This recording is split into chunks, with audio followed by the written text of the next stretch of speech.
So for those of you who are joining us from outside the area, and we know there are many, and we will find out a little bit later where everyone is from, we just wanted to take a moment to introduce you to where Central New York is. So you can see the United States there, and you can see New York in the top right, New York State in the top right-hand corner, and marked in a red ellipse is the Central New York area, and that is where the Humanities Corridor is located. And the corridor comprises a number of institutions. You can see those institutions listed on the screen.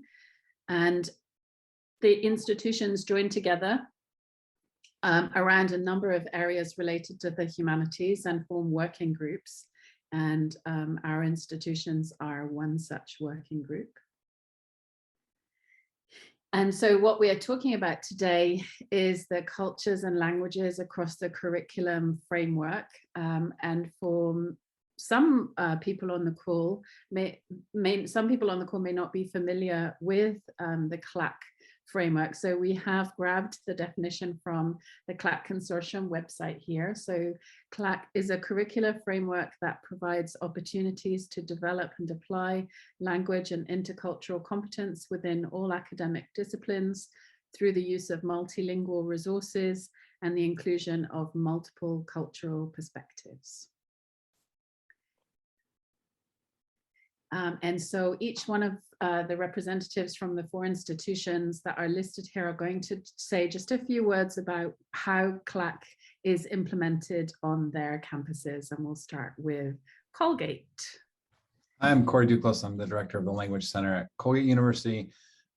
We have, having a small student body, we have a smaller CLAC program that we're trying to build up and expand in the next few years, but we use it a lot for our students who are taking, for example, some of our core classes. They're able to read some of the text in the original languages if they have that ability. We also have students who are able to explore new languages through CLAC programs. We have people in our religion department, especially, who are very good at this, and then our German department also has a lot of students explore this. These different languages before going abroad, especially. It's really helpful for them to have that exposure. So at Cornell University, we have 2 programs that fall within this general framework, our LAC courses and Jumpstart. The current LAC program at Cornell was launched in the spring of 2016 by the Office of the Provost, the Vice Provost of International Affairs. And our LAC courses add a 1-credit language section to disciplinary courses across the university. Some examples of these courses have included Indonesian for Southeast Asian politics, Italian for Baroque violin performance, Latin for wine culture, definitely a popular one, Portuguese for inventions of Brazil, Spanish for molecular diagnostics, and Yoruba for introduction to Africana studies. Since spring of 2016, we have offered over 80 LAC courses in 14 languages and have enrolled close to 500 students. We are hoping to grow this program. We have lots of ideas for how we can integrate this better and maybe even increase the credit number. The sister program to LAC is the Jumpstart program. The objective of that program is to support short-term faculty-led study abroad trips, again with co-requisite 1-credit language add-ons. These programs are designed for students with little or no background in the language and really prepare them for study abroad by giving them a basic grounding in the target language and culture. The content therefore includes introduction to language and culture, helpful words and phrases just for navigating the target country. And we do also focus on vocabulary and technical terms specific to the study abroad program. So there is a disciplinary connection there as well. During the pandemic, when all study abroad programs stopped, we retooled the Jumpstart program to a broader strategies for language X abroad in anticipation for students going abroad again in the future. This program started a little bit earlier in spring of 2014, and we've had classes in 8 languages serving over 450 students across 50 courses so far. Oscar, over to you. Thank you, Angelica. At Skidmore College, we commonly offer language across the curriculum sections, 1 credit courses and 2 credit courses in 6 languages, Spanish, French, German, Japanese, Chinese, and Italian. These courses are focused on research, on developing research skills. So they are not connected to a specific course or linked to any projects themselves, but the students make the connection. So in each of these sections, each student is working with an individual course or an individual project, usually thesis projects or final projects that are big papers, so they can work on whatever they are interested in. So our sections are very, in a way, different from how it works at other institutions, because it is at the individual level that the connections are made between the CLAC and other content areas. Thanks, Oscar. And here at Syracuse University, we don't have an official CLAC program yet. We are definitely a newcomer, still a newcomer to the field. The Language Matters Research Initiative at the university started thinking about CLAC among other research strands that we have. And we were welcomed among members of the CLAC consortium and really helped by members of the CLAC consortium and also the CNY working group on CLAC. To this point, we have had 8 CLAC pilots in architecture courses and events, history, linguistics, and literature courses. And we've really been trying different models that we have seen in action at other universities. So it's great to hear about all the institutions here because there are so many different kinds of models that could be aligned with CLAC.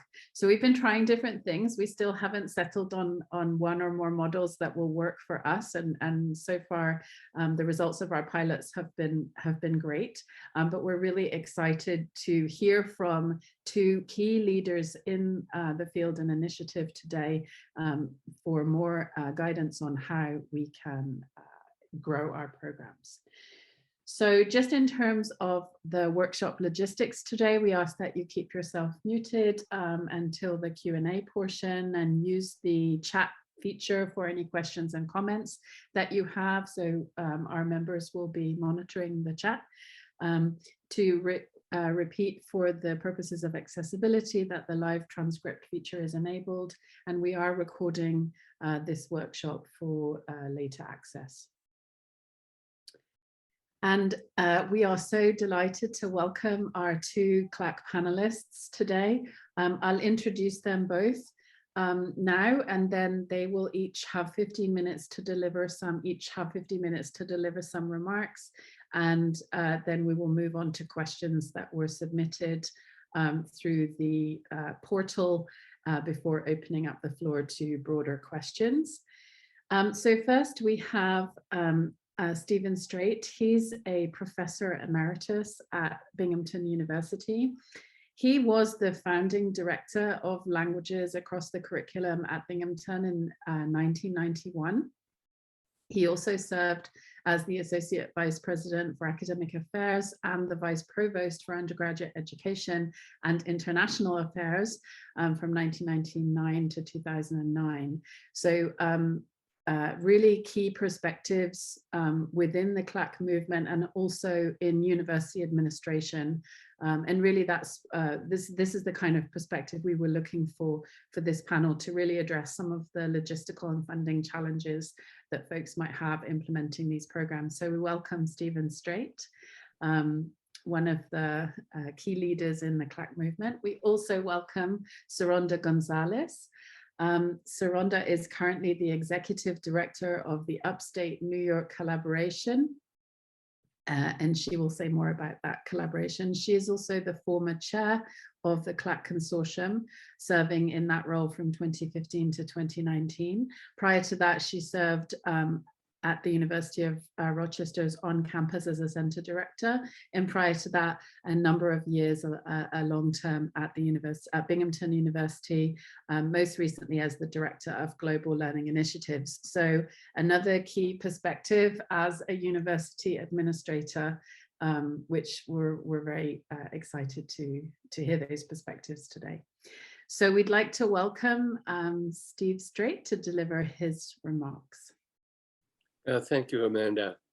Yes, I might mention that in addition to some of the functions you mentioned Saranda Gonzalez having performed, she was director of the Languages Across the Curriculum program for several years. By the way, as you probably most of you know, we refer to our program as LXC, Languages Across the Curriculum, LXC. And it was founded, as you just said, Amanda, in 1991. And I was the founding director. But for a full decade or more prior to that, I had been a CLAC faculty member in the sense that I was requiring of all of the students in my courses, and admittedly they were linguistics courses where the focus was very much on language, big surprise, right? And because there was a language requirement of students, and still is a language requirement of students at Binghamton University, I simply announced on the first day of classes and in the syllabus that whatever language they had used as the basis for the fulfillment of that language requirement was one I wanted them to make meaningful use of in my course, which meant that every written document they submitted to me, a take-home exam or a term paper or other kind of essay that I might ask of them, had to cite materials in or examples from a language other than English. So I was pushing that, and what that meant was that there were students who were using languages in that context that I had never had any exposure to. I remember Danish was one, Korean was another, Chinese was another, that I had had no experience with, even though I had studied a half a dozen different languages myself. There were obviously thousands more that I had not studied. So I had to meet with them, to talk with them about the materials that they had found and to discuss them with them. Even though I couldn't read them myself, they would describe to me what they believed they said, and I would respond to it. And very often, as you might guess, there were citations in what they had found that were to materials I in fact did know, because they were written in English or French or German or Spanish, which were the big three that I had in fact studied. So I was able to handle that largely because of my commitment as a linguist to the importance of studying all languages, and my sense that I wanted to get intercultural perspectives on the topics that, and multilingual perspectives on everything that I was teaching. So this was my way of doing that. And I have to say it was quite successful. The first few semesters that I did it in the 80s, students would complain, but the word got out over time. And by the third or fourth semester, probably, that I was doing it, the students knew about it, and they accepted it perfectly well, and it worked very well. So I was quite happy with that, but I felt a little frustrated because there was no other faculty member at Binghamton that was doing what I was doing in any way with regard to the use of materials in other languages. So I was in conversation with the director of our Office for International Student and Scholar Services, who some of you may know. Ellen Badger is her name. And she and I were both members of the Faculty Senate of SUNY, the SUNY-wide Faculty Senate.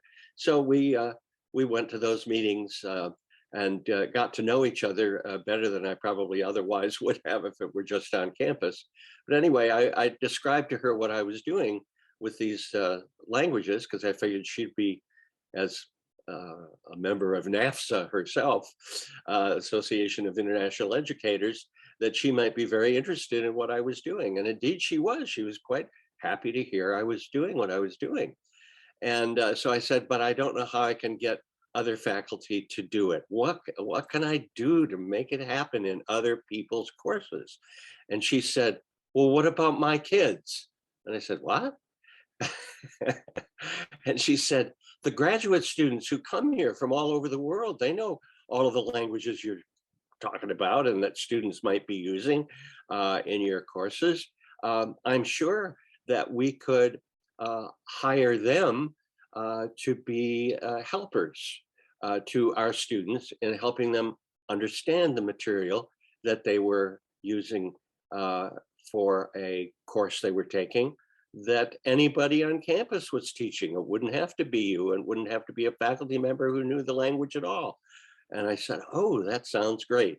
So we ended up opening that program, as was said earlier, in fall of 1991, thanks to a grant that Ellen applied for from NAFSA.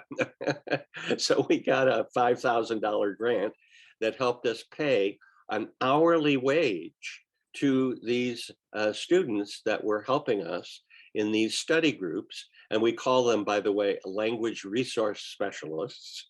And they were able to do that in addition to whatever duties they might have had as a graduate assistant or teaching assistant in their discipline.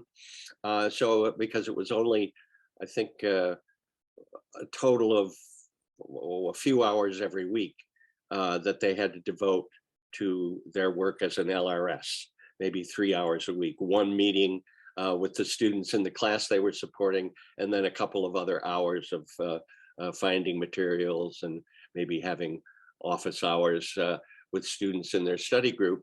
But that would add up to only about 45 hours of pay for the whole semester, and we could get away with a fairly low, I would say, minimum wage for that. And as I said, they can do it on top of everything else they were doing, and it worked very well. So that was the program that we established, and indeed it has persisted. And Saranda was director of it for some time after I became vice provost for international affairs. And by the way, I was also vice provost for undergraduate education. So the fact that LXC was part of our innovative teaching program for the university was part of the reason I firmly believe that I was appointed vice provost for international affairs and for undergraduate education. And I did that for a full decade. And actually, I retired shortly after I left that office. So I think that's the whole story I need to say, except that if you can read what it says on my coffee mug, I was able to work with every language in the world that my students knew, and that Binghamton has been able to do that. I remember in maybe even in the very first year that we did LXC, one of the languages we supported was Urdu. And obviously there was nobody teaching Urdu on campus, but there were some students who grew up speaking Urdu and were able to find material in their home language, their mother language, that was relevant to the courses they were taking, and bring a Pakistan perspective onto that material. So that's the kind of exciting innovation that I was happiest about. And I think I'll leave it at that, unless there are any questions for me. We'll move to Saranda now. Thanks, Steve. We put together a couple of polls, and I'm going to ask Oscar to launch those just so we all get an idea of who's in the room. So is your institution looking to Hi, JY. learn what CLAC is, start a CLAC program, grow a program, revitalize a program, or something else?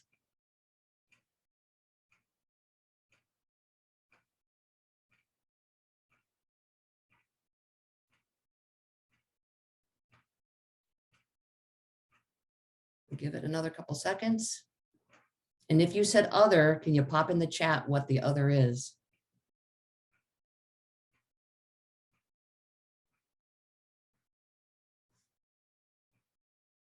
So it looks like, I think I can show this to you. Is it sharing? Yeah. A good number of you are here to learn what CLAC is or grow a program. And then we have, these are divided: start. Oh, I see. Learn, start, and then other. So I'm really interested in the other.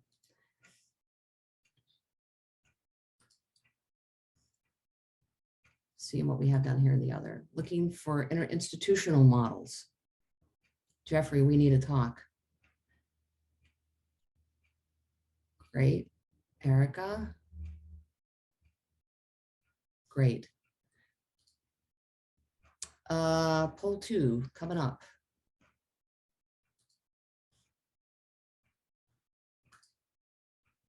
What is your level of familiarity with CLAC?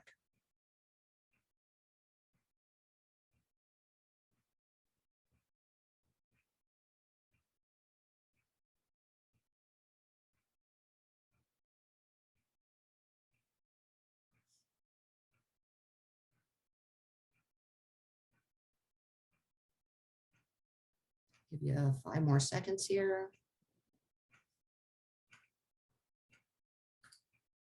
Okay, a lot of first timers, that's fine. And others getting adjusted to the concept. We'll talk, oops, share results, sorry. Okay. And then we have our ringers down at the bottom. Thank you. Question 3.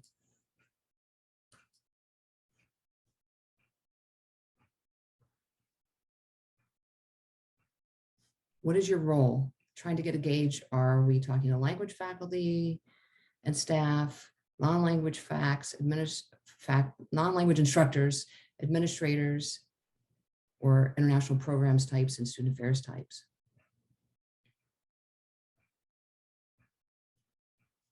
A couple more seconds here.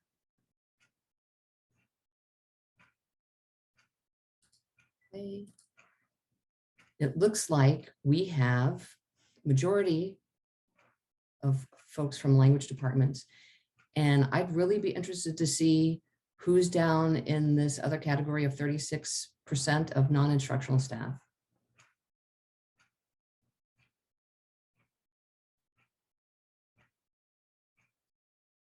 Okay, Language Resource Center folks, global engagement, ISSS, excellent. And our final poll is, what are you looking for here? About 30 seconds on this one.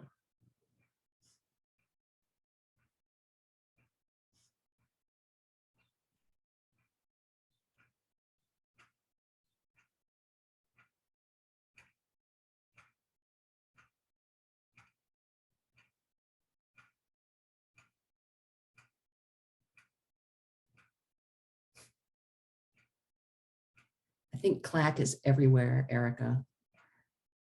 I had a CLAC wedding. We can talk about that later. All right, I'm going to end this poll on what are you hoping to gain? Here we go. You can guess that I'm very happy that number 4 is the one with the largest number. Yeah. That's very much the reason that I established LXC at Banton. And this is kind of a trick question, I think. Erica, what was other is all of the above, right? That's really the trick in this, is that it can do all. And here's the results, I think.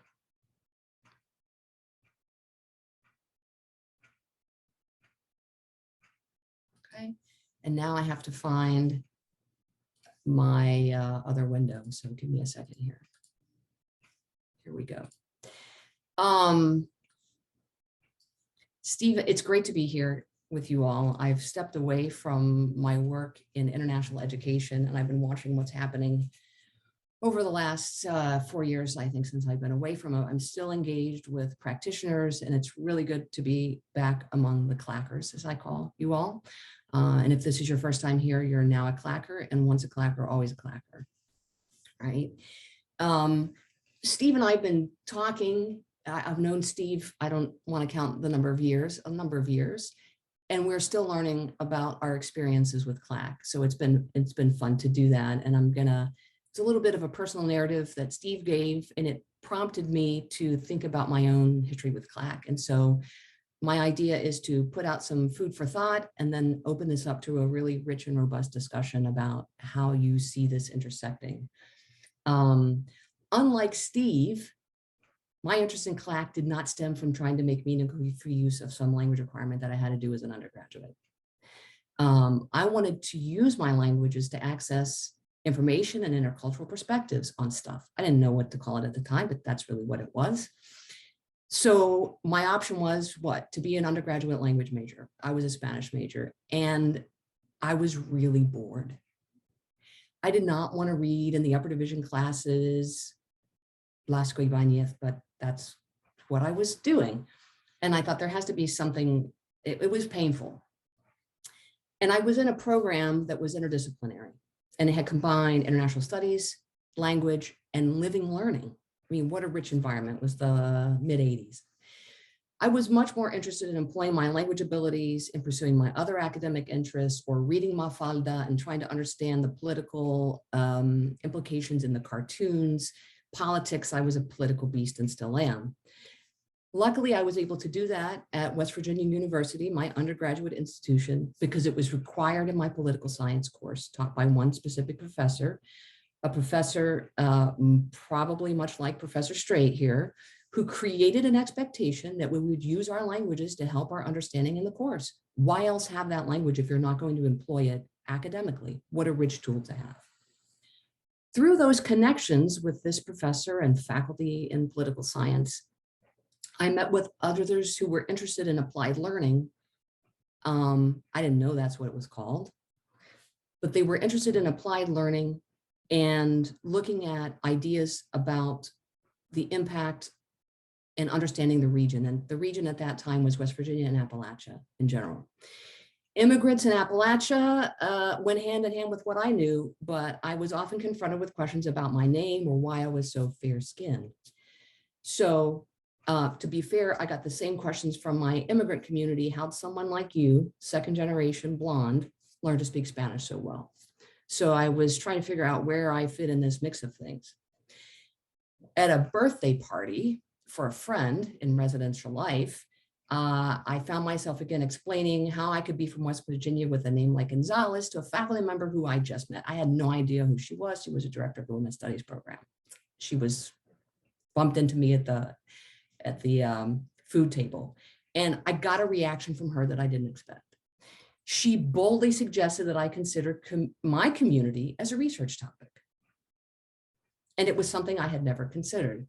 And she had to convince me about why it was important, and important to the story of my community, and important to the history of the region. And on the spot, she agreed to be my advisor, and I had an appointment with her like the next week to talk about how this was all going to work. And I entered a multidisciplinary master's program, a Master of Arts and Liberal Studies program there that allowed me to find ways to combine my interest in history, politics, literature, anthropology, sociology, my community, and language. And I landed on a sweet spot in the curriculum that I thought existed everywhere. I moved to Binghamton in 1991. I got really taken with immigration, social policy efforts, gender, and immigration in the early 20th century. And when I got to Binghamton, I had to be very disciplined. I was not a history major, and so I had a lot of background reading to do, since I had not been a part of a department for some time, and since I had catching up to do there in my pursuit for a PhD. I bumped into Professor Tom Dublin, who was part of this new program called Languages Across the Curriculum. And his course on US immigration history was a natural fit. And he said, you speak Spanish and you're interested in immigration, you've got to get connected with this program. So in my second year as a graduate student in Binghamton, I got connected to the program and I served as a language resource specialist, looking at the Puerto Rican experience as it related to, or not, US immigration history, with students who were looking for themselves in the curriculum as well and looking for where they fit. So I worked with the program as a graduate assistant and later as the program director for more than 15 years. I think that's combined. And I used to say to Steve and other colleagues that I came pre-CLAC'd to the experience. Many of our students do. They come from high school expecting that their languages will serve them well, that they'll use them somehow in their college career or later as members of the workforce. I mean, how else do we justify a language requirement, right? In high school. And it's become kind of a de facto admissions requirement as I'm looking around at stuff. That's been true for a while. So today when I ask students, and sometimes I ask professionals when they ask, what did you used to do? I ask them, how did you use your language in service of your learning? What language did you have? And they look at me with kind of a blank stare, thinking that perhaps the onus rests on their shoulders. And I break that silence by telling them, you didn't do it because nobody told you you could. And I'm here to tell them, start doing it.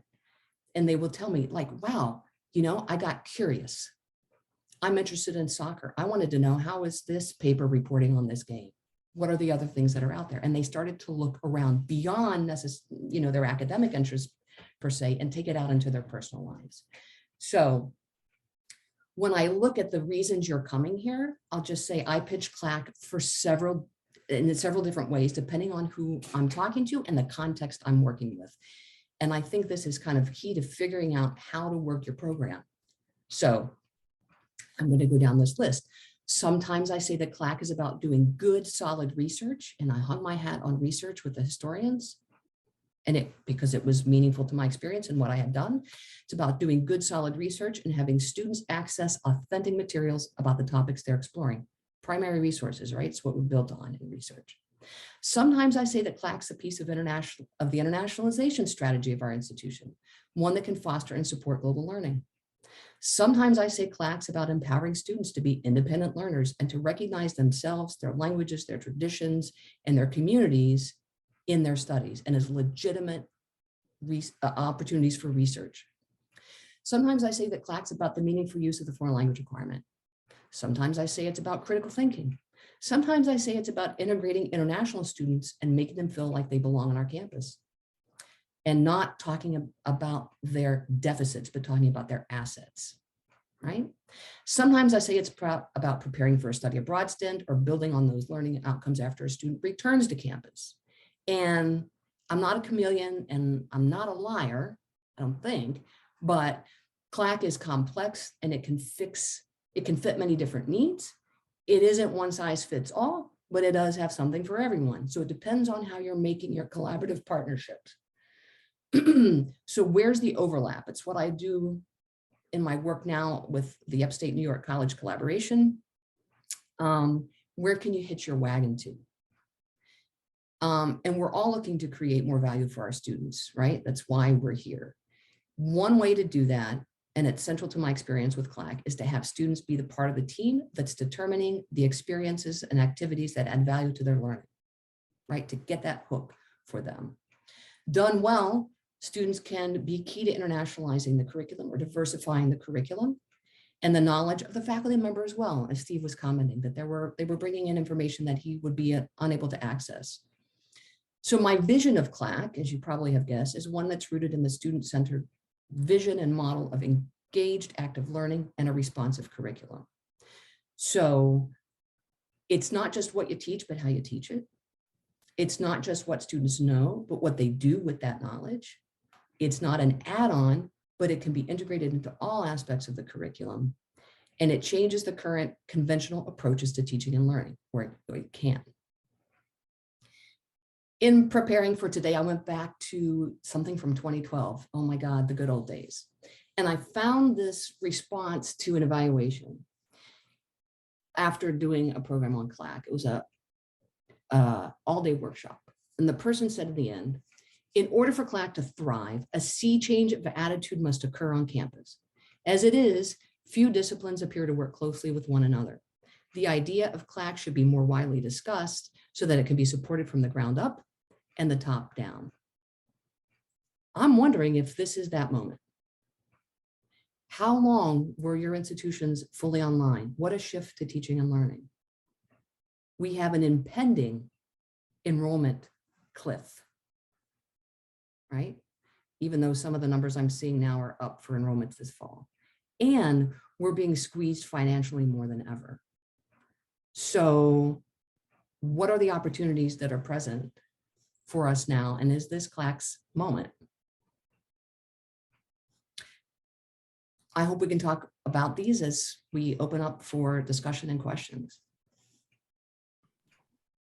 Thank you so much for those remarks, Stephen Strait and Saronda Gonzalez. Before we move to the questions, which will be moderated by Corey Duclos, so given that we have so many newcomers here, we also have with us in the audience the current interim director of the CLAC Consortium, JY Joe, and she's going to post some resources especially for newcomers in the chat, right, JY? And maybe say a few words before we get into the nitty gritty of the questions. She might. I actually have a link that I can share to a very old rubric of different models and the descriptions and where they are. It needs to be updated. Yes. But I went and it was still there on the CLAC website last night. Okay. Thank you. Yes, I see your document there, Saronda, and I also see that JY has posted the CLAC Consortium website. So perhaps at the end of the conference, at the end of this workshop, we can invite JY to come on and just say a few words about the consortium and upcoming events that the consortium has, given that there are so many new people on the call here. Okay, so Corey, I believe you are. Yes, it's me. Thank you. Do we want to switch to the gallery view? Does that work? I don't know if it works for everybody, but we had a number of questions come in with the registration. If you have other questions that you would like answered, please put them in the chat and I'll moderate them through our list of questions. But the first question we have here is regarding the funding of structures. So what kind of funding structures have you seen that have been the most effective for getting, for being able to pay instructors, but also maybe for motivating them to want to do it? Can I take that one? Yes, please. You got to know what you're doing, what model you have before you can, get your structure. And I looked at FIPSE recently. It's back up, Fund for the Improvement of Secondary Education. And I think Binghamton had funding at that at one point. I don't see that. A lot of those dried up, right? So I would recommend looking to the disciplines, right? What are your professional organizations doing? There was a book I was going to pull up today and see what has happened with this internationalizing the teaching of US history. Also working with teaching innovation. But I'll kick to others who have Title VI funding and those sorts of things. How is that going these days? That's been one model. Could you say a few words? Could you say a few more words about the Title VI, Saronda, because in case people. I don't have Title VI experience. Okay. So I see Title VI folks here. I see Deb. Who else has Title VI? Steve, did you have a Title VI at some point? No, I don't think, right? I can speak to that a little bit. We have a couple Title VI, excuse me, centers on campus. And when they have to renew their centers, they put in money for CLAC for us. So we pay our instructors $5,000 a course for the half credit courses that we offer. And so one of our Title VI centers covers one course, another one covers another. And then we've had luck since going to specific departments where we've offered a number of CLAC courses and asked them to start matching funds.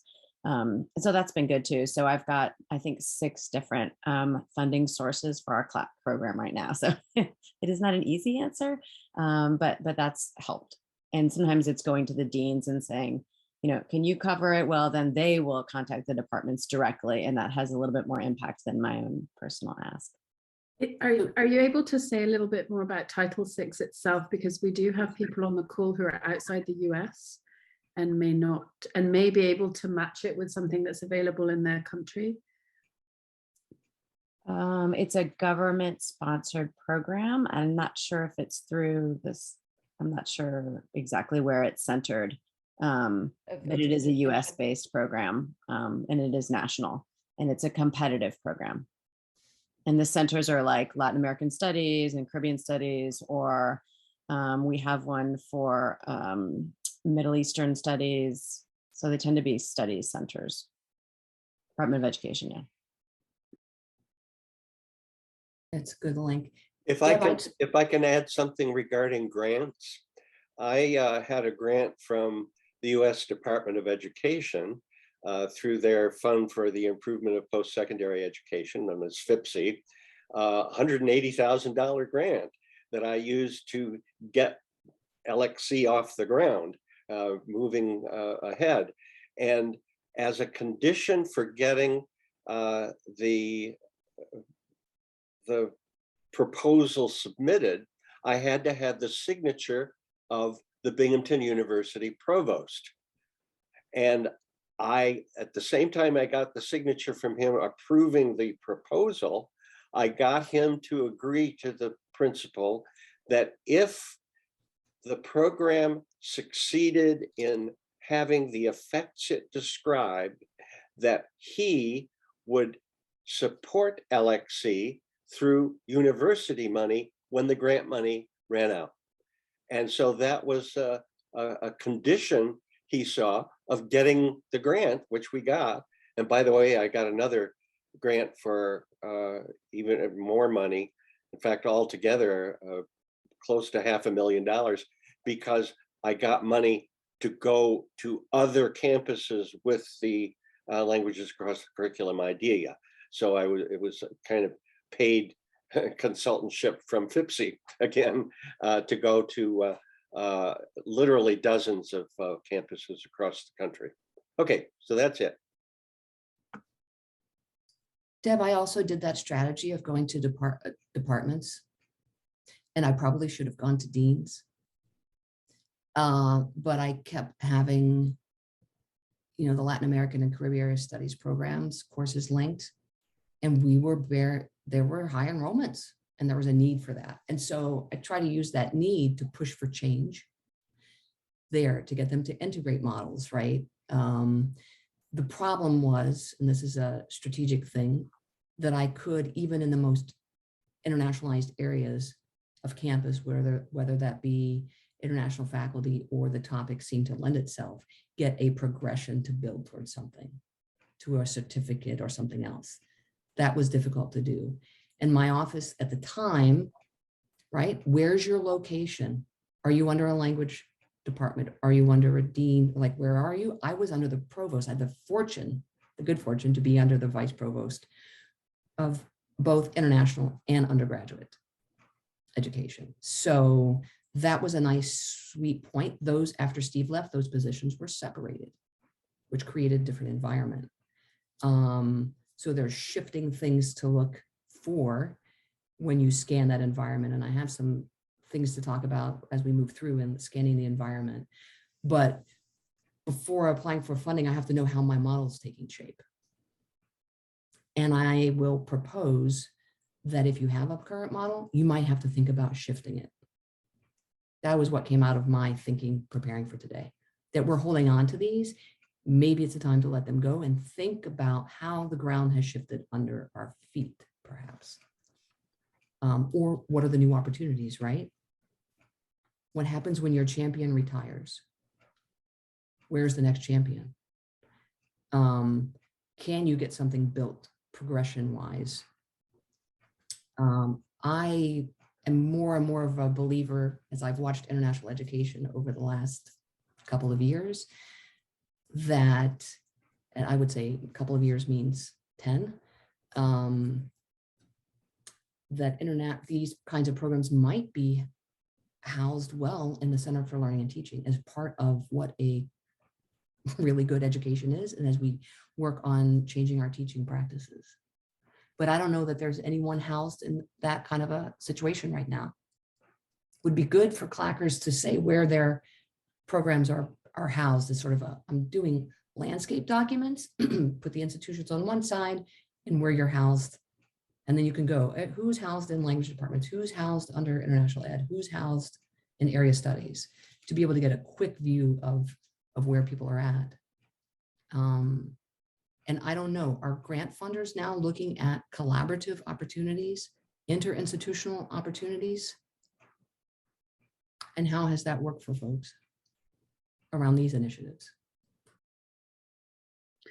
These are great questions, and I think you've raised some exciting areas to discuss further about what the future of CLAC should look like.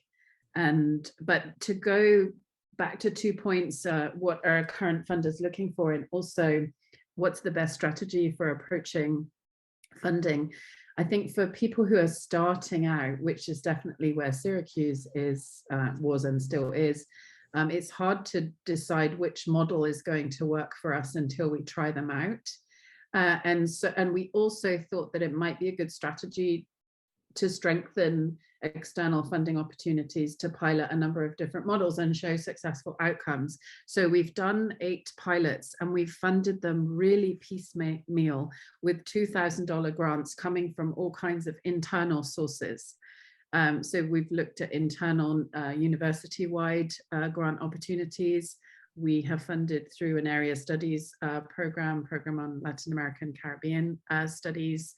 And that's how we've worked so far, from getting small pots of internal funding to kind of grow momentum. We've done a couple of forays into external funding, and I will share, we have not yet been successful. So we've gone through the National Endowment of the Humanities so far, National Endowment for the Humanities in the United States, and they are, of all the federal agencies, they are one of the smaller pots of money. In comparison to National Science Foundation, for example. We have not yet been successful with them. So we're still looking for ideas to try to obtain external funding. We think that with external funding, we could get institutional buy-in in the way that Steve has outlined, that the institution would pick up where a grant leaves off. But we're still at that stage of trying to get external funding. I'm not sure where other folks are. Let me add this. All of our institutions are part of other collaborations or collectives or consortia. Check out where you belong. What are those? I know Skidmore's part of the New York 6. We have a relationship under the Upstate New York College collaboration with the New York 6. I have a provost group. Is this an idea that we can float together across our New York State consortia with the Humanities Corridor? And Hobart and William Smith is part of that Humanities Corridor and is also a member of the New York 6. So there's like a tri-layover that we can maybe pull energies to get some momentum. You probably have them in your state or location as well. Check them out. I'll give you a link to an organization I belong to that lists their members, and you can see if your regional institution is there. I'll pop that into the chat. Because it's going to take many hands to do this and many voices. So. Yeah, the next question is kind of related to this in terms of how funding works and how the different models work. But could either of you talk about any strategies for working in programs in universities or colleges that don't have TAs necessarily, or maybe even a lot of native speaking students they could hire for these positions? You know, for example, at Colgate, we don't have any graduate students, so this is all done by instructors. So, you know, it's a one thing to, you know, flash a few $100s in front of a grad student, and a whole nother thing to in front of a tenured professor who may have much more of a high level need of motivation in terms of money. So have you any thoughts on how to make this work in those types of programs where they don't have graduate students or TAs? Steve, do you want to take that one? I wish I had a good answer to that question, because yeah, the international diversity of our student body, both undergraduate and graduate, has been a key component of the success of LXC at Binghamton. And it is difficult for me to see how you would manage a CLAC program without resources of that kind. And remember that what I said about the LRSs, and Saranda underlined it as well, that their work as LRSs was often on top of their being teaching assistants. They were not able to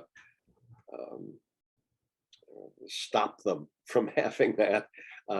And indeed, we had to have it approved by the graduate school that they were allowed to spend a few hours every week on LXC. So that was really important. I don't know whether anybody else has an idea of other resources you might use. I can mention that occasionally we had students return, I think Saranda mentioned this, students who were returned from study abroad, or even in a few cases, students who had a mother tongue other than English, undergraduates were hired as LRSs. And so it wasn't exclusively graduate students, but it was primarily them. We almost never use graduate students and generally have our language faculty teaching these. We have a lot of folks who are regular rank but not tenured, and who are excited to do work outside of their typical sort of like intro language courses. And it's been a really great way for them to get some professional development and to get outside of our language programs. So that's been really successful, and we allow them to do that once a year, and it's just an add-on to what their load is, and that's worked really well.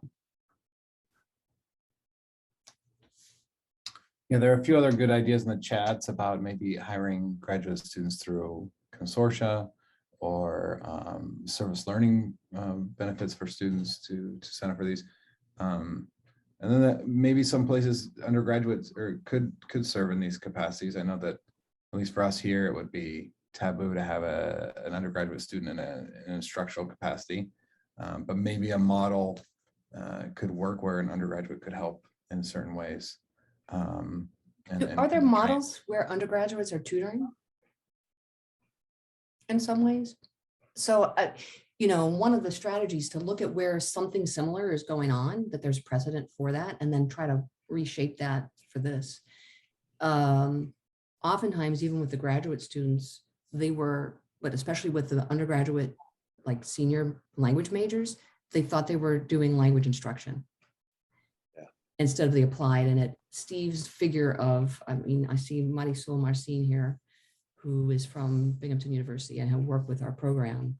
The hours, hey Marisol, 2 to 4 a week was more like 10 a week because of the need to kind of monitor as you got multiple study groups across in different languages across one content course. They had to be kind of similar, but there was variation. And we had several groups going at one time. So it became more expensive. But students were able to parlay that experience into having a TA-ship often. And we would lose our best because they got a TA-ship and didn't have the time to do this on top of what they were doing. So you know, it kind of worked both ways there. Yeah, and I should mention that even the graduate students that we would hire as LRSs sometimes misunderstood their role and would treat their study group meetings as if they were language instruction classes. So they'd come in with lists of vocabulary and examples of particular syntactic structures and so on and so forth, as if they were there to teach the language. So we have had to really emphasize that LXC is not a language instruction program, it's a language use program. And that distinction is one that I think CLAC in general needs to at least incorporate into its structure, even if it's not quite as either or as we have seen it at Binghamton. That's good. And just as a reminder for everybody, before we move to the next question, since there's so many good comments in chat, before you log off, you can save the chat. So that might be worth doing for you to keep those comments, because there's a lot of good information going in the chat. We have a couple questions about the effect that CLAC can have on a campus or maintaining or maybe helping out with programs. But first, somebody asked in the registration process about how to maintain a program or bring back a CLAC program after a hiatus of some kind. What are some strategies maybe for helping revitalize that program? Can I share my Jamboard? Yeah, please. I gotta find it. Can somebody pop it in? I think I have the. It's at the way top here, I think, before people came in. Let's see, I got it. And I can share screen if that's helpful, because I don't know everybody can open this Sure. Jamboard. Let me share screen. So one new message in the chat. Thanks, Angelica. Share screen. So in thinking about this, I think, so the question, remind me the question again, Corey? How to bring back a program that's, maybe had a hiatus. And so I think this is good for setting up, for growing, or for revitalizing. And this is kind of reflecting back on what I had said earlier about the ground shifting. I don't think things are the same as they were before. And I've had people argue with me, telling me it's not a new normal, it's the same as it was. I don't think so, but maybe it is. And I consider this part of what we all need to do for ongoing strategic planning, iterative process that's not like a plan that sits on a shelf, but that we constantly are asking ourselves these questions as the things shift and evolve. So there are 4 areas here, although I keep adding pages inadvertently to this. So courses, I'm going to show you the pages, things to ask. Students, and these are essential elements of a program. Faculty and staff, and then the big hard one is relationships. And we can go into this, but I think these are questions, at least starting questions, and you can add to them, that we need to think about as we are, and maybe this is the first place to start. It's the hardest one. And I think all of our tolerance for curricular change and innovation, the pandemic really kicked us in the hiney on that one, right? We had to do something. I don't know how that online changed people in terms of what they do in the classroom now, but my experience was I couldn't teach face-to-face and online. They each shaped each other in beneficial ways. So this is kind of my answer to that question, and it's a long answer on how to come back after a hiatus. But it's a kind of a list of questions to ask. And I don't know, 5 was a blank, other considerations.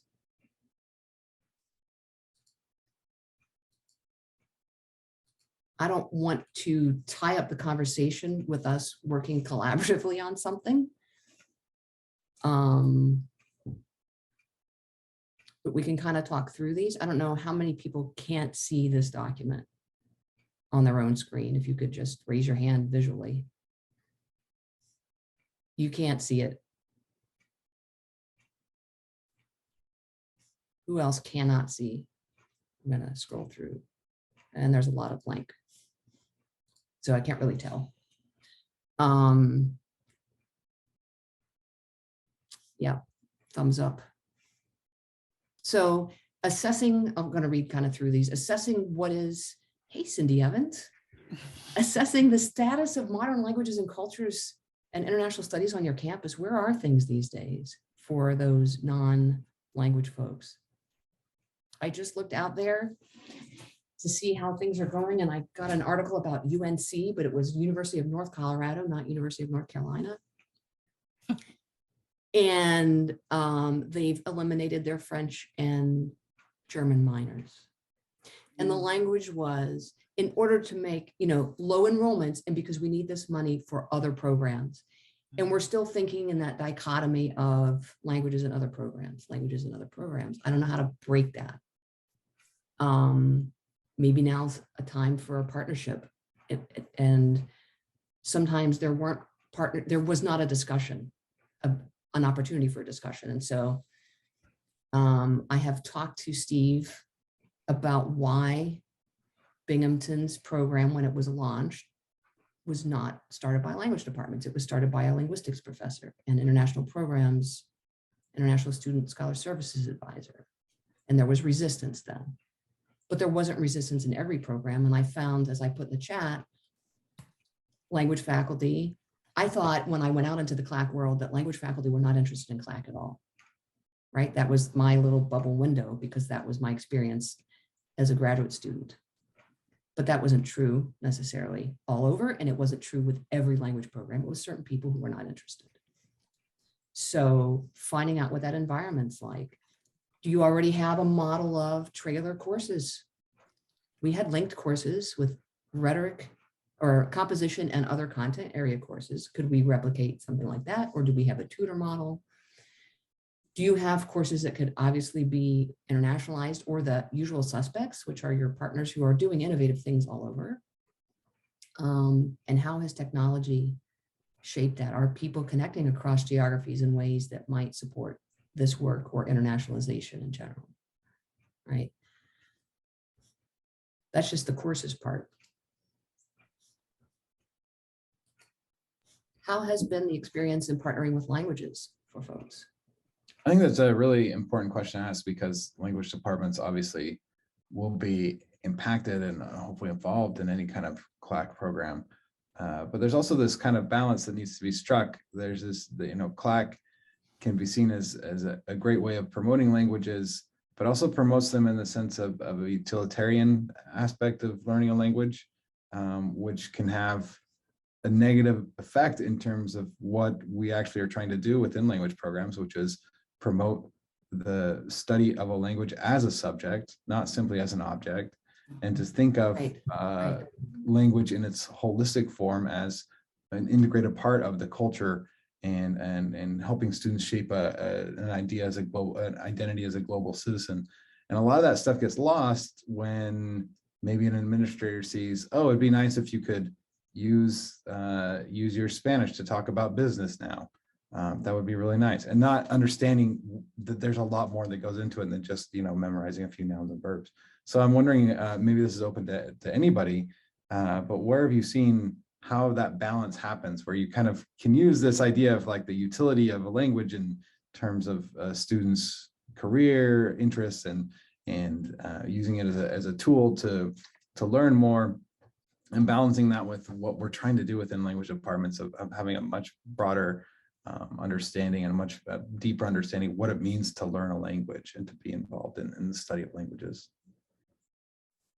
Right, as you're trying to justify your existence with majors and minors and numbers, right?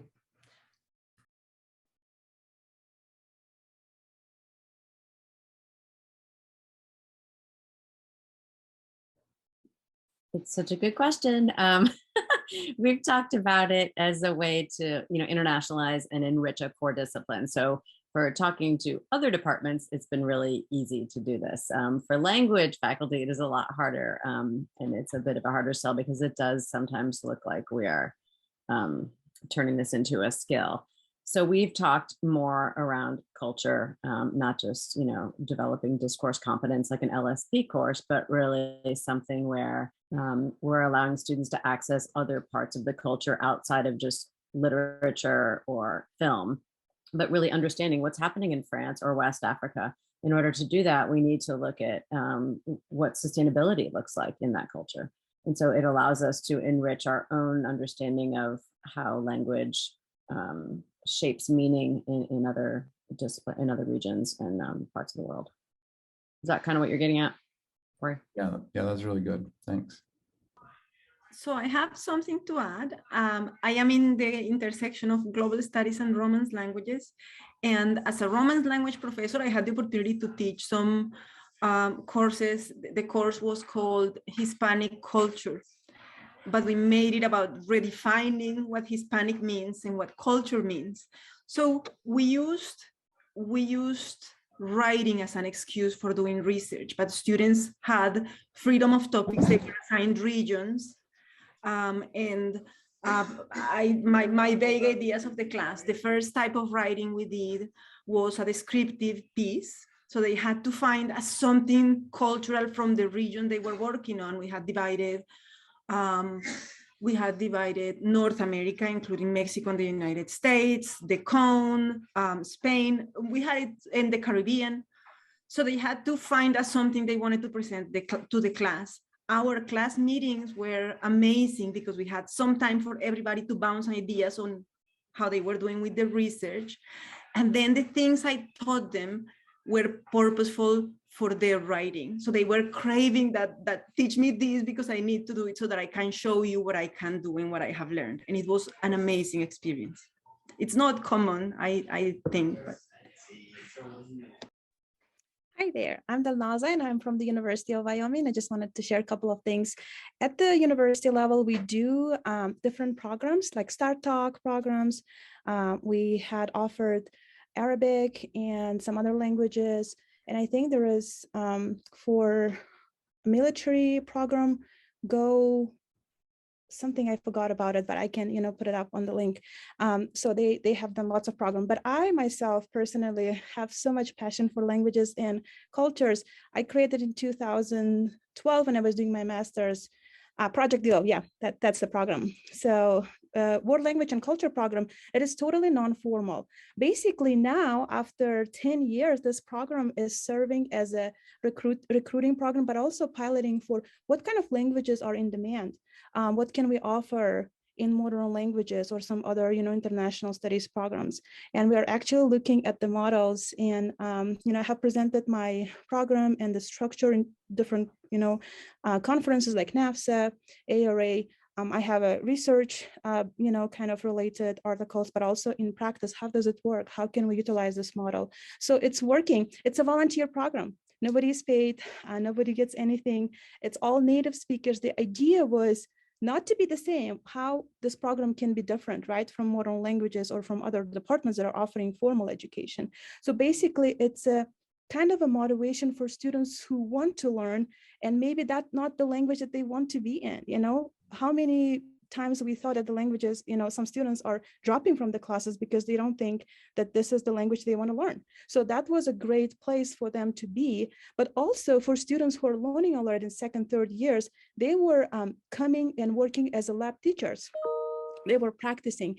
And the idea of this program is more conversational, skills, like focusing on speaking, because majority, most of the time the teachers try to bring the culture, but language kind of background, like phonetics, the syntax, everything like the grammar wise.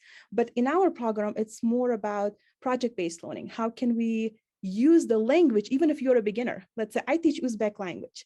Uzbek language became very popular in the United States, around the world right now. I'm offering the only one Uzbek courses via YouTube as well.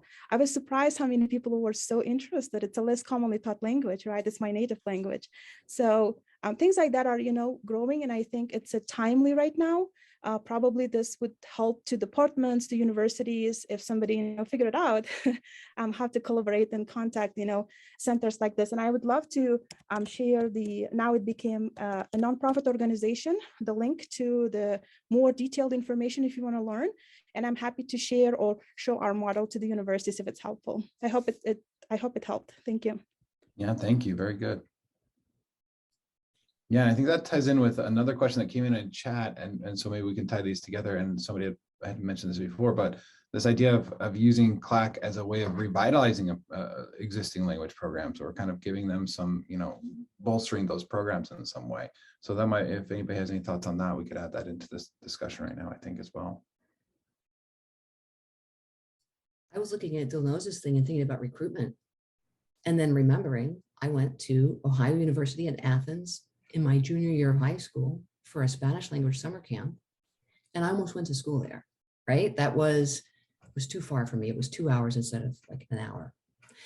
But I don't know that we're doing things like that. And the visibility, are your campuses doing that? I mean, COVID stopped a lot of that, right? But had it stopped before COVID? I don't know that I've seen that kind of connection in K through 12 with institutions. Maybe I'm looking in the wrong places. Just quickly wanted also to mention, I think it's a volunteer project because of the alumni. It could be basically related to alumni projects. Like I was an international student before, now I'm a citizen, but it was my give back to my campus. I thought that, and when our Wyoming people like humanities, or we have Albagan, organization that funds projects like this to begin with, and they were asking, will this project exist forever, even if you're not in Wyoming? So things like that can happen, and I think small grants can really support things. We're offering the summer intensive language program free for whole the community, but at least those volunteers who have been working with us will be paid $500 per as an honorarium. I think it's a good motivation, but also thank you note for them. Just wanted to add. And an alumni would absolutely do it. It's a great connection to something we don't think about in the wheelhouse of prospective support, right? Awesome work. And Saran, I think you make a good point about, using these models to outreach to incoming students. I think we're trying right now really hard to work with our admissions to kind of change how they talk about languages. We have a change coming in our language requirement on campus for students. And so we're trying to make sure that alumni or the admissions is talking about that as a benefit, not as an obstacle, right? So no. I did a little research and poking around at websites this week and last week on how the language departments describe themselves and how the language requirement is justified. And it was justified of like, this is important for work, this is important for opening your mind. And that was kind of it, or it was just a requirement, right? And you had to read up about the liberal arts requirements and why that's important. But the innovative folks, and I can point to on this call, Skidmore, Syracuse, and Binghamton's Romance Language are talking about connections. I was looking in New York State, I'll confess. Connections across. And I would look at those as examples of, and look at how you're talking about language and requirements. And where's that disconnect, right? Students will push back on a requirement. When I was reading something recently of student protest about the language requirement, and it was like, I had really important courses to deal with. and they were hard. I didn't have time to focus on the language, and I just did what I needed to do to get through it. And I don't remember it, but I met that requirement. And we're setting them up with that expectation when it's a box to check.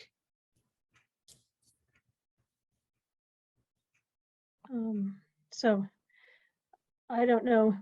I'm sorry. Did I interrupt you, Saranda? No. Did you finish? Yeah. No, you're just, everything that everyone's saying is getting me thinking, and this is fabulous. Thank you. I'm about, after this, well, if I disappear for a minute, I've got to plug in my charger. My connection's about to die, but I teach at York College of Pennsylvania. We we did have a sort of a language requirement. We don't have it anymore. And we are down to, let's see, 2 full-time faculty. I teach what German students we have, and then I'm also teaching courses now in the basically literature and writing program. And then we have a full-time Spanish professor and 1 part-time Spanish professor. Our French professor, I'm about to go out to lunch with, she's retiring and not being replaced. So we're doing away with our, anyway, we're soon not going to have any majors in languages. But something I'm thinking, as I listen and as I think about, how do you market, how market sounds so crass, but how do you market or convince others that languages are worthwhile and foster these connections you're talking about? And something that just keeps occurring to me all the time is the idea that no matter what level of proficiency students achieve in language and culture, I just think it's so important for all of us to have that experience of being helpless, of stumbling, of making fools of ourselves. And so many of our students don't have that because they don't take that experience and have that risk. I just think the power dynamic is really essential to our students' growth as people.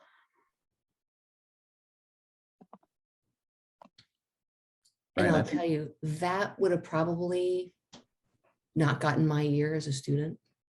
So those admissions folks kind of get it. And if you had told me I have to work more, I'm going to get more from my dollar by working more, I would have said, no, I'm not working more as a student, right? What do you want? You want to get that degree and get out. But and you have to learn, I think that's a developmental place where we're at. I was talking to Amanda before we started that students are kind of resistant to this model of them being in charge of the learning because it's risky. So it's risky to be uncomfortable and to stumble and to, right? And they're working toward that grade and they don't want to vary from, and it's faculty the same way, right?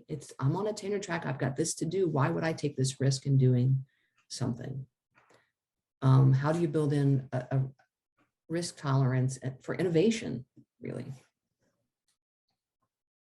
And I think CLAC is a really great way of reaching out to faculty outside of the language departments. And I think, at least in my experience, the majority of faculty on campus are supportive of languages, but sometimes they don't have the vocabulary or the rationale for why languages are more than just a skill.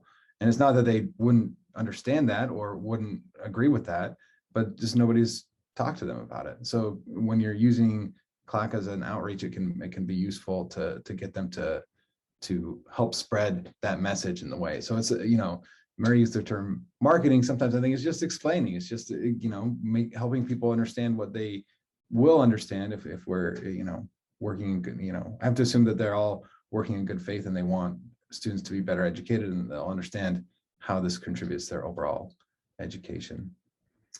We have a kind of a brass tacks question here, and maybe this is, those who have an established CLAC program could chime in a little bit as well.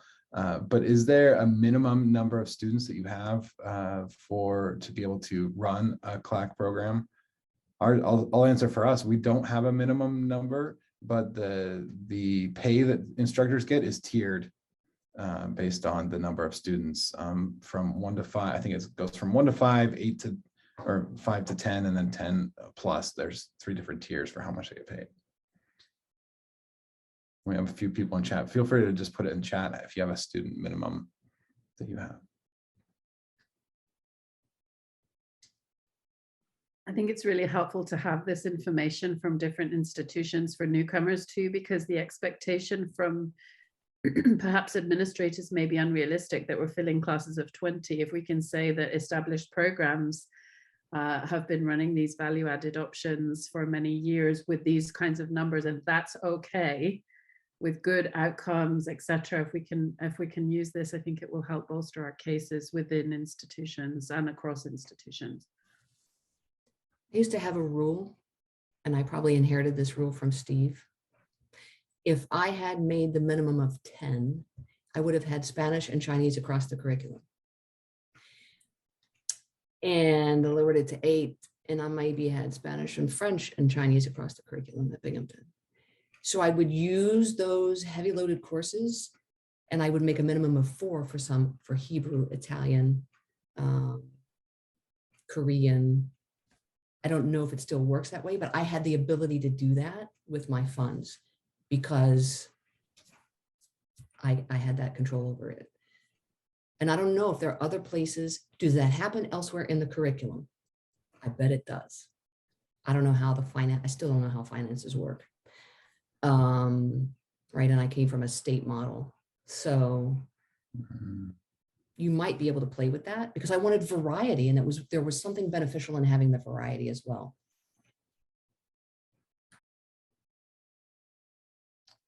But it looks like it's fair to say that across the board, it's a much lower threshold than you would have for a regular intro level language class, for example.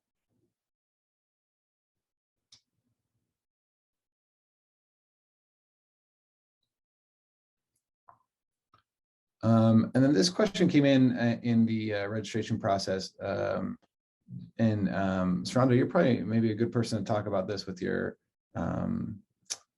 your current position. But how is faculty diversity contributing to CLAC and to the ability to teach CLAC? And maybe what are some trends you see in terms of faculty diversity hiring across the board? Are we seeing more diverse faculty coming in and maybe coming with more a more diverse linguistic background and more ability or interest in programs and students studying languages that we don't normally teach?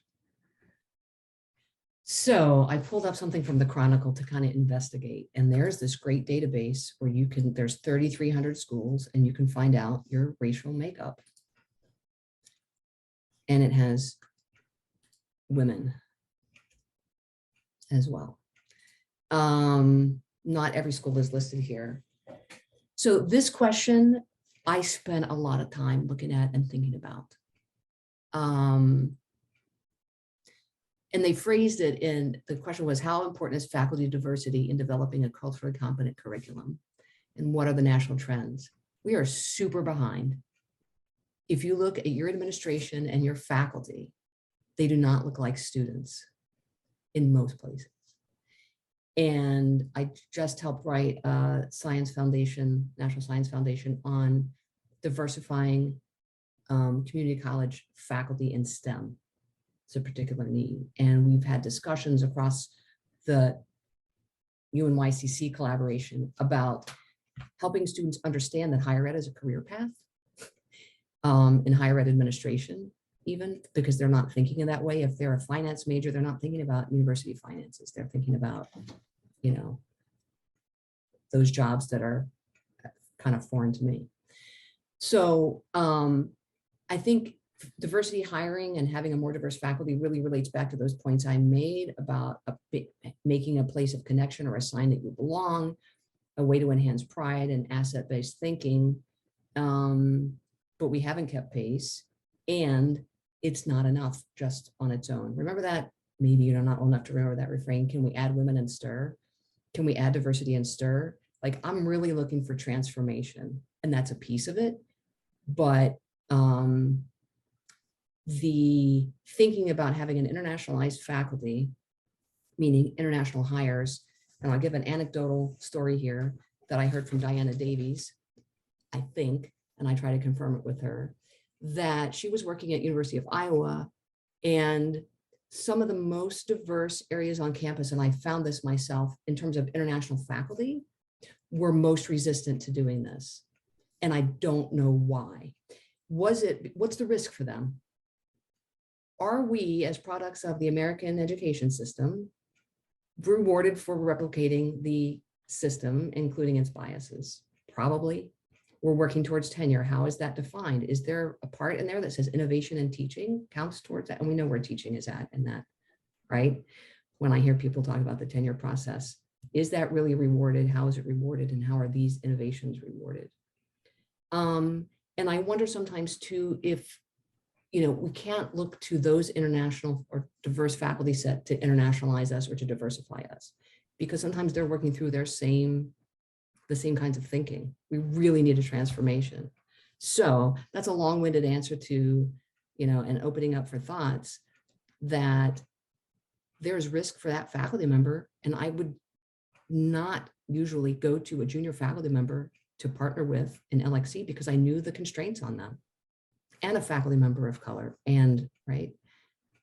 And I wonder if there's a risk, like I need to replicate what American education is and know that my English is good enough that I'm not going to revert back to Chinese or whatever my native tongues were, that I'm going to do this in English.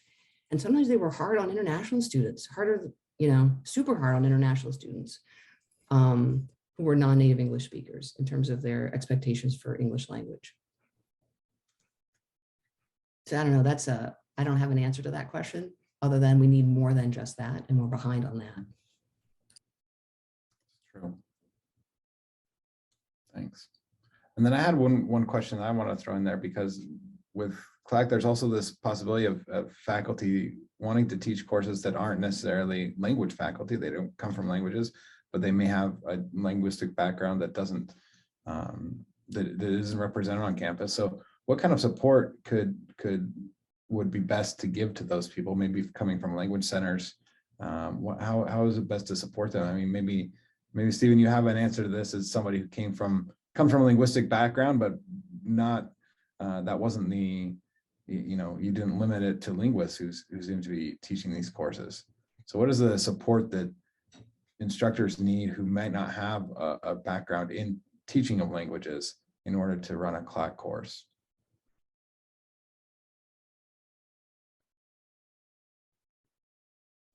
But you're not teaching a language in CLAC.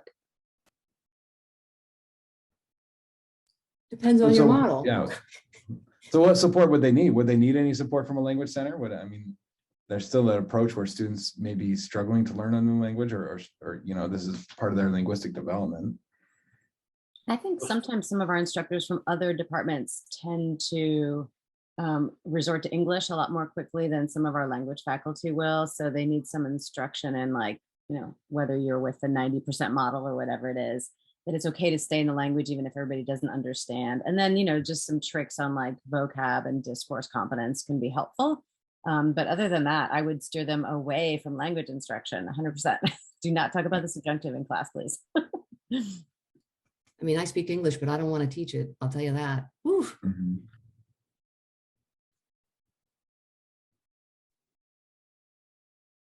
Well, and one of the purposes of CLAC is to enhance the multicultural content of the course that has LXC or CLAC study groups associated with it, by having the students who are doing those study groups report back to the class as a whole regarding what they have learned about how the people of France are dealing with environmental studies issues compared with the people of Brazil or the people of Mexico, right? 3 different languages that have to be used in order to get usable information on those topics to report back to the class as a whole. And indeed, some of our earliest courses in business administration and environmental studies and other fields found that to be the most exciting component of LXC for them, that it enhanced the learning for all of the students in the course, whether they were doing LXC or not, in regard to the multicultural comparisons that they could make on the topics of the course. So I think to the extent that that is not seen as the goal of your CLAC program, it's really becoming a language instruction program instead of a language use program. And I would be frustrated to find that happening. Yeah, thanks. I think that's great, because even with working with student tutors or with TAs, I think a lot of the mindset, even in language instruction, is getting out of this mindset of perfection, that there's some kind of grammatical perfection. And that's not what you're looking for. You're looking for the transmission of information and communicating information. And so I think that's a great way that CLAC kind of reframes all of that. There were a couple of questions that Emma had in the chat about what are some strategies for overcoming a monolingual mindset across disciplines, especially in hard sciences, engineering, for example. Also, what are some crucial things to share in teachers in a new teacher orientation? So I assume, like, for new faculty coming in, what would be important for them to know about CLAC programs? So maybe we'll take the first one. How do we break down this monolingual mindset in disciplines that maybe are outside of our humanities and social sciences? Steve, I'm sure you came up against this before I did. But I was at a conference, an international conference, and I heard somebody say, the comment was, engineering is engineering is engineering. And I was like, no, it's not. And thinking about a course we did in engineering, I'll just give you a little anecdotal. We partnered with engineering at when I was at Binghamton University, and I have Limpida here. I have it on my board. I've had this here since it's Honduran money. It's an engineering project, and one of my graduate students was working with these students, and they were working in English only. They had very limited Spanish. So they had to set up, they had to take a project that they were setting up in Honduras. And he asked them, what is, they had it out, what is it going to cost? How were they going to get it? Right? They were going to take this, my cat is after this piece of paper. They were going to take the supplies. He was like, well, how are you going to get them there? What's the infrastructure look like road system wise? What's the weight? And they had no answers. And he brought this, and this was about cost. How were their dollars going to convert? And they were really simple, basic questions for the project that they could not answer. And so I keep this, it's paper, it's a photocopy that he printed out and brought to them as a reminder that sometimes it's the most simplest things about something that reveal how much you don't know. And the students were like their project was not going to work because they had all these issues with it. I now know the money, the denomination of Honduras, which I didn't even know that before, right? A basic little piece. So this can go, I've also seen an Italian course that we did about when I would do visits to the courses, to the study groups and listen to what they were talking about. And it was about airflow in tunnels and how that's measured and, converting pounds to kilograms and how that works. Basic intercultural competence kinds of things as they were reading through an article to try to apply what they're learning in their engineering course to these scenarios. They had scenarios in English that they were looking at. Why not look at scenarios from another place? I don't know, Steve, if you have a way to challenge the monolingual attitude. Well, I certainly can say that in the hard sciences and engineering at Binghamton, we've had quite a bit of CLAC success. And the hard scientists that we're talking about, biology, I remember, was big on this. Geology was also, that they knew that the scientists in their disciplines in other cultures were doing research that they needed to learn about, that they needed to find out how they were working.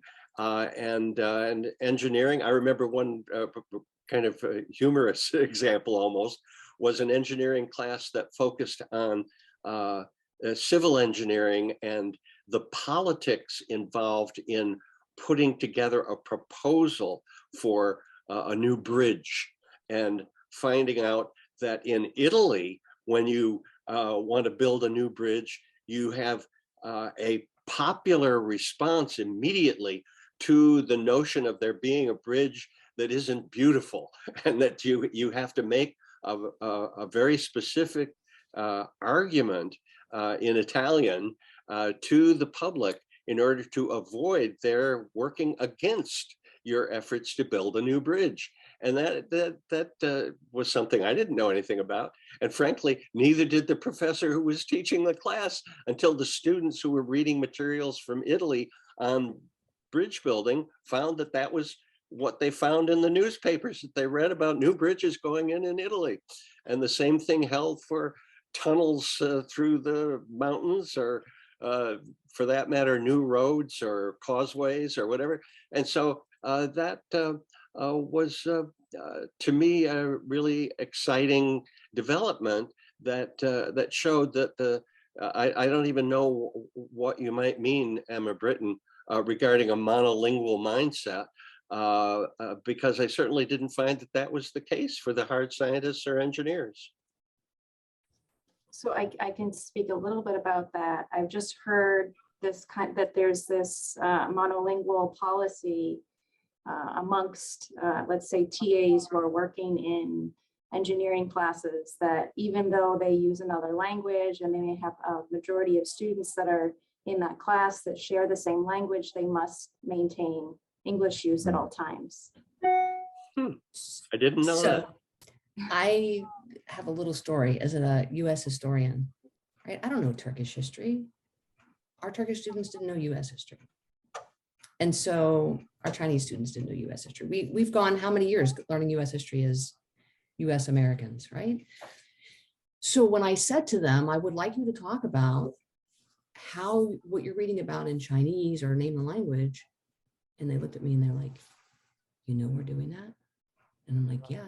And I want you to talk about it because it's probably different. Is there something embedded in the character around this specific term that means something different? And JY can attest, we used to use Wikipedia to look at keywords and phrases. And if you look at something about how popular knowledge is created, and we talked about the proper use of Wikipedia, but it's super multilingual.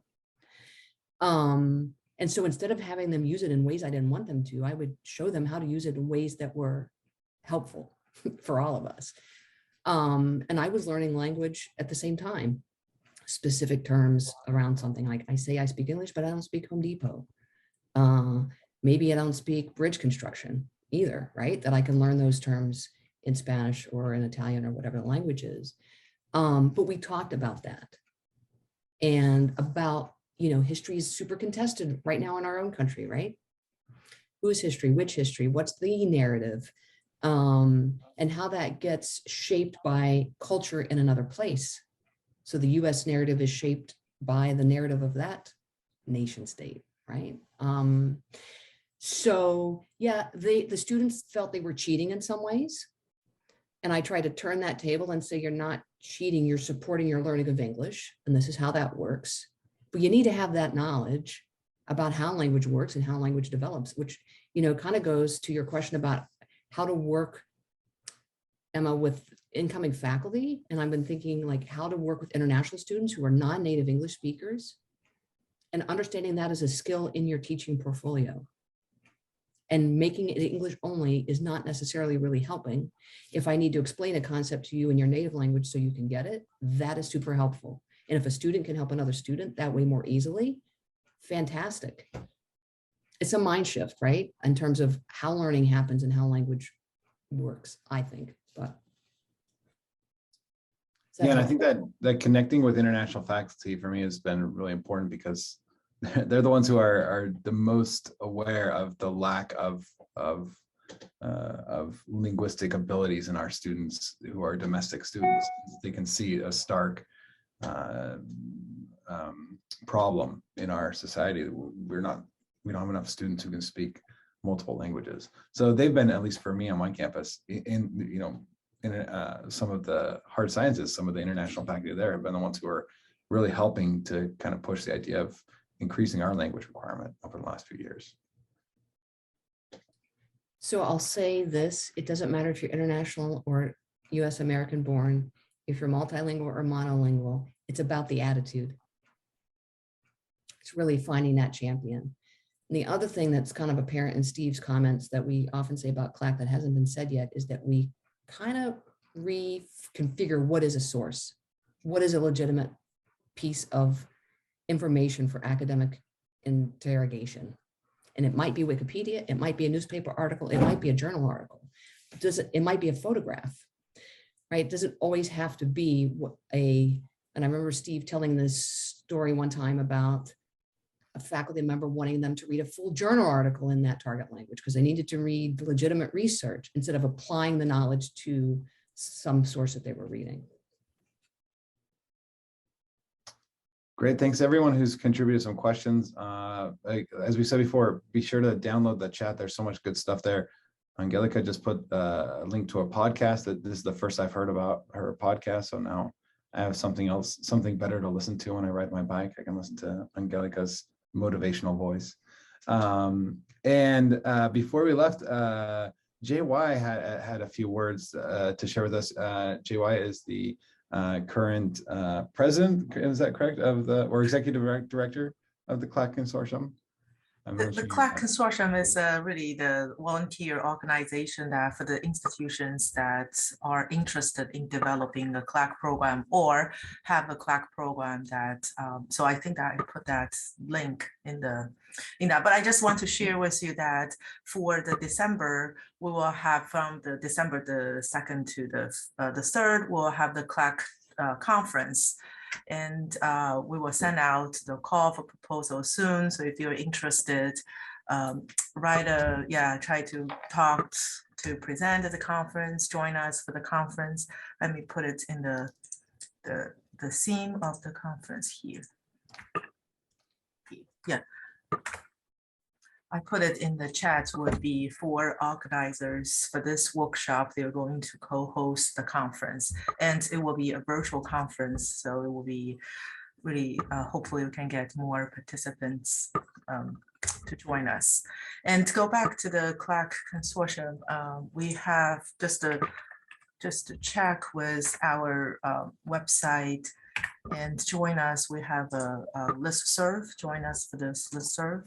And if you have or are thinking about developing a CLAC program, we'd love to talk to you and join us for the consortium. Is totally a free consortium, and we're supporting each other to and really share the ideas how we can develop the CLAC programs and how to change the monolingual mindset of higher education.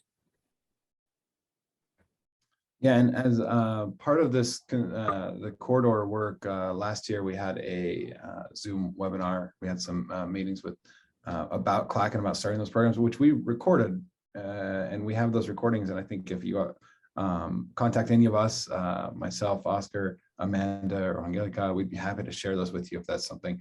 And those really went into some of the nuts and bolts of starting a program. So that would be really useful for anybody who's starting out. Yeah, I put in the chat, that's last year's workshop. Great. Any last minute questions or comments from anybody? If not, thanks. Yeah, I'd like to make one more comment. And I don't know whether this is something that's familiar to all of you, but I hope you'll find out about it.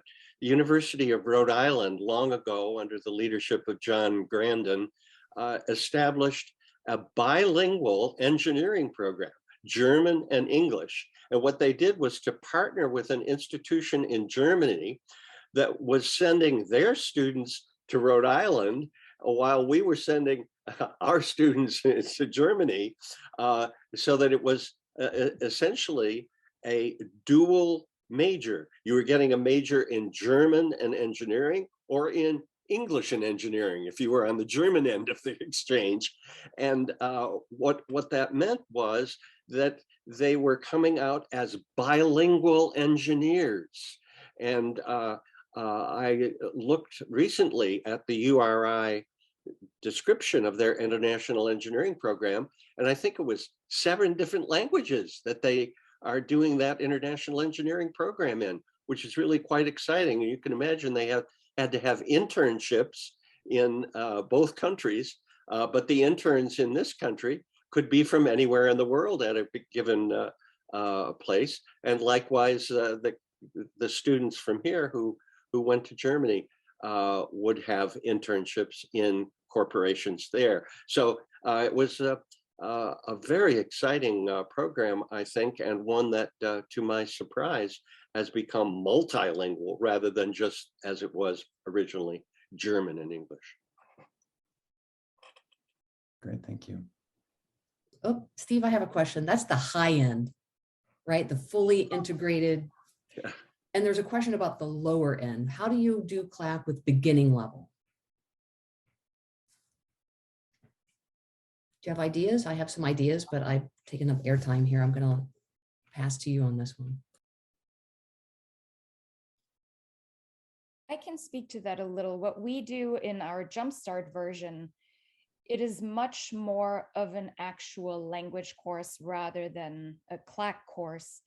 But we do integrate some technical vocabulary because we know the students will be going on a study abroad program to X. And so we can specifically prepare them if they work, you know, in a lab. We introduce field specific disciplinary content, but it also does provide a more foundational baseline for just being a functional individual in the specific target culture. So it's more like a, you know, language 101 that throws in some disciplinary content as well.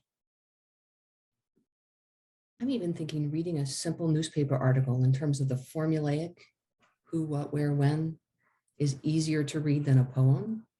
And I just wrote down CLAC continuum with foreign language class on this end and fully integrated at that. And you go up and down that scale depending on, I don't know if we have one of those, but it might be interesting as a visual to see URI up here at the top, deep end, right?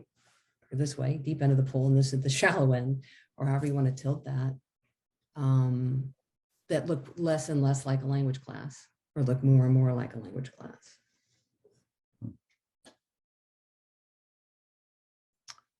Great. Well, thanks everybody for joining us today. It was a great conversation, and thanks to Stephen and Saranda for some fantastic thoughts and a wonderful discussion.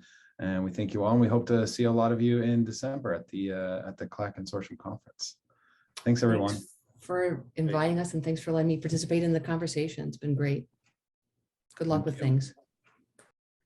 Thank you. It was a great pleasure.